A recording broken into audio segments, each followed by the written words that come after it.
Hello world, from whichever time zone you're catching me from, my name is MD90. Welcome to my YouTube channel. If you're not subscribed to the channel, make sure you hit that subscribe button, turn on the bell notification to all so that you do not miss the uploads that come up. And the easiest way for you to navigate the channel is to head to the playlist. You'll find videos curated for you based on your interest. So if you're interested in the Kutika podcast, you'll find a playlist for that. For news and trends, there's a playlist for that. Exclusive with MD90, a bunch of playlists that are created based on your interest. So the easiest way to navigate the channel is head straight to the playlist and you'll find what you're here for. Consider becoming a member of the channel.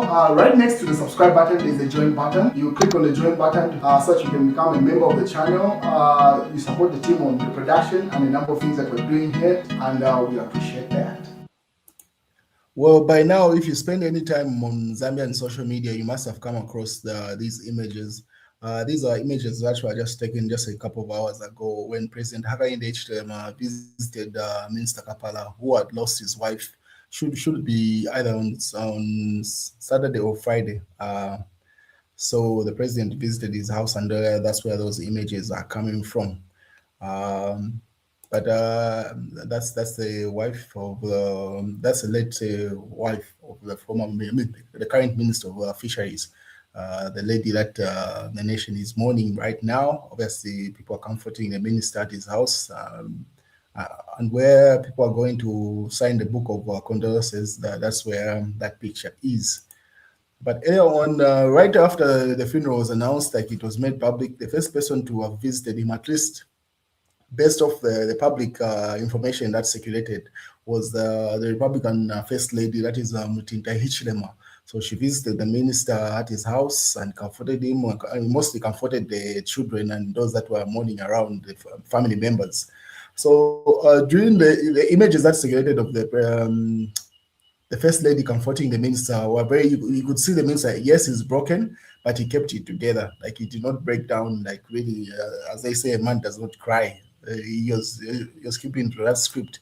But and later on, the vice president, these images were circulated right after the first lady visited, then the vice president, that is Mrs.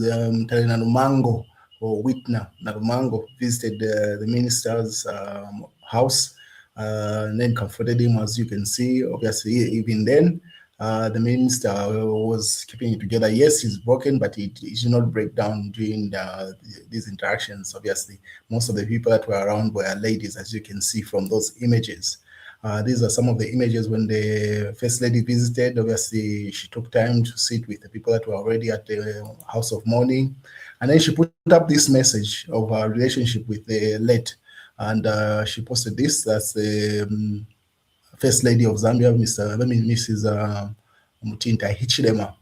And she says, "Our hearts are heavy. We mourn the loss of a dear friend and colleague.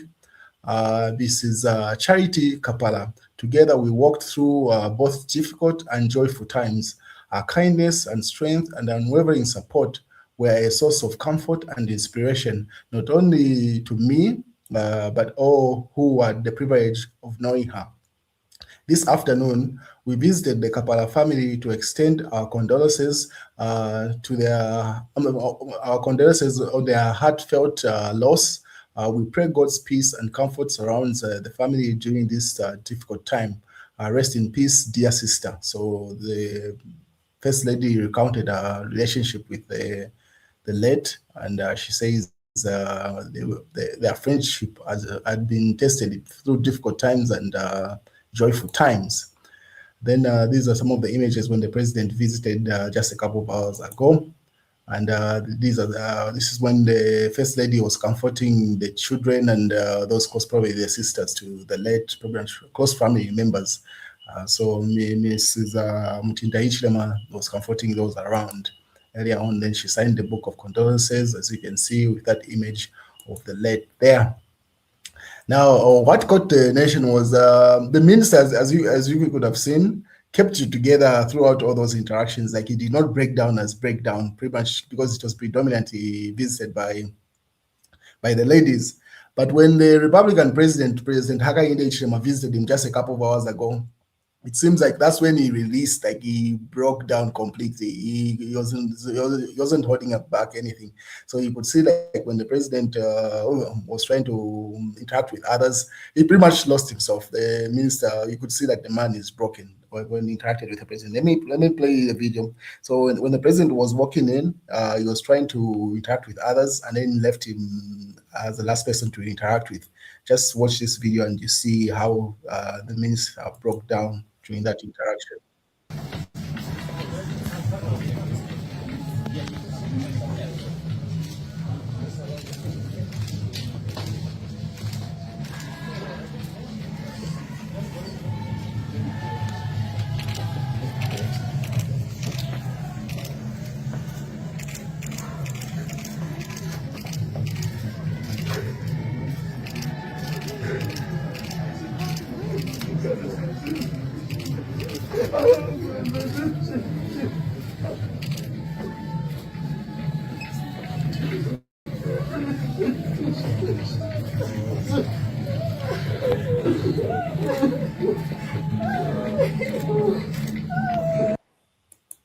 He did not hold back during that interaction. Definitely, he broke down. He needed that release. Definitely, he was holding it down for a while. So he needed a fellow man to cry on, a shoulder to cry on. And then President Hakainde Hichilema has just put up this post, and the president says, fellow citizens, this afternoon we paid our respects at the home of mourning for the late Mrs. Charity Kapala, beloved wife to Honorable Peter Kapala, Minister of Fisheries and Livestock.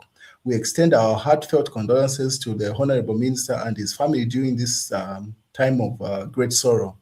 The passing of Mrs. Kapala is a profound loss, not only to the family, but to the entire nation. Our long-standing friendship with the Kapala family holds deep significance, and we offered our words of comfort, urging Honorable Kapala, his loved ones, and all mourners to seek solace in the strength in the Almighty God as they navigate this painful and irrepressible loss. Death remains a painful and perplexing reality, reminding us all our duty to pray for those who are grieving. God, the Creator, grants life, and in His own time calls us home. We appeal to the nation to join in prayer for the Kapala family as they endure this difficult period. May the soul of Mrs. Kapala rest in eternal peace. Hakainde Hichilema, President of the Republic of Zambia. He signs it off there. So those are some of the images from that period. The minister needed this, obviously, definitely. He was holding back when the ladies were visiting him, when the first lady visited him, the vice president and a number of other ladies, obviously fellow ministers, visited him. He was not breaking down, as the African proverb or whatever the norm says, a man doesn't cry. But when he saw a fellow man, he needed that shoulder to cry on, and you could see that he needed that visit from the president, definitely. And the president did justice to that. This was the interaction from another side.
The man is definitely broken. He needed that release, definitely. Kudos to the president for visiting him and comforting him. He definitely needed that. But in other news, KBF has finally spoken out. As you may be aware, rumors started spreading, should have been Friday itself last week, that KBF had decided to leave the Tonse Alliance. And It was coming off as its speculation from the PF circles, but he has confirmed it also just a couple of hours ago. He put up a post confirming to say he had left the Tonse Alliance, and this is the post that he put up just an hour ago, pretty much the same time period. So it says statement issued by Kelvin Fuvebwalia, President for Zambia Must Prosper. On December 18th, I publicly exited the Tonse Alliance meeting. I am now addressing the decision publicly for the first time and for the first and final time. For an extended period, I've deliberately restrained. I've deliberately restrained from closely aligning myself with a single opposition grouping to preserve the unity. I believed then, and I still believe in now. The unity necessitates discipline, sacrifice, and subordination of personal ambitions to national purpose. However, the events surrounding Bill 7 and the Chawama by-elections exposed deep self-interest, disorganization, and the failure of leadership within sections of the opposition. The absence of clear collective direction created confusion, and confusion opened the door for betrayal. I wish to acknowledge and commend Honorable Binwo Mpundu, Honorable Mao Sampa, and Honorable Francis Kapianga for standing firm under pressure in moments where intimidation is engineered and courage is rare, and it must be recognized. I also remind the Patriotic Front, the Lungu family, and the people of Chawama that political legacies are built on memory and sacrifice and integrity. The legacy of Edgar Chagalungu cannot be protected through fear, optimism, pretty much optimism and disorganization. A legacy without memory becomes nothing more than a slogan. The Lungu family, I say this with respect and sincerity. Fear often disguises itself as silence. Compromise or denial. The late President Edgar Chagalungu understood the political terrain far better than many who now invoke his name. He risked everything so that Zambians could reclaim a future without fear or division. That purpose must not be lost. For avoidance of doubt, let me state clearly, Plan B, which we developed with the late President Lungu, was always designed to conclude once Hakainde Hichilema either succeeded or failed in his constitutional amendment agenda. Plan B functioned as a Trojan horse to protect the real strategy. Constitutional amendment, this real strategy, defections and confusion was anticipated and did not defeat Plan B or the plan. The real strategy is Plan Z, a plan to rescue Zambia from ill motives behind Bill 7 after August 2026. Division does not change conviction. It only multiplies. It only multiplies confusion. While Bill 7 exposed betrayal, it also revealed the true state of play, allowing us to refocus with clarity on winning the 2026 general elections and restoring the freedom to the people of Zambia. I therefore call for reconciliation, discipline, unity, and clarity of purpose. The door remains open to all patriots who genuinely wish to rescue the country, regardless of post disagreements and mistakes. At the same time, we must be sober enough to recognize that some have sold out and will actively work against the victory. Hope alone is not a strategy.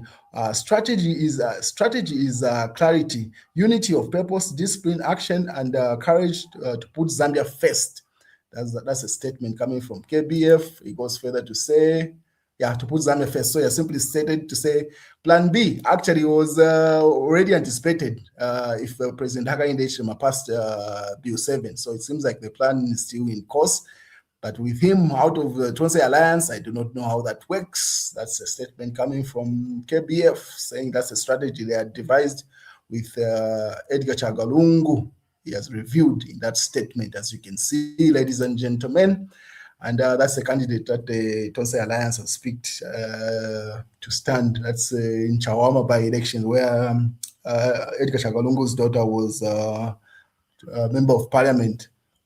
So they say FDD, so that candidate is being tagged to a political party, that's FDD, the one that Nawaku used to run, but standing on the Tonse Alliance ticket.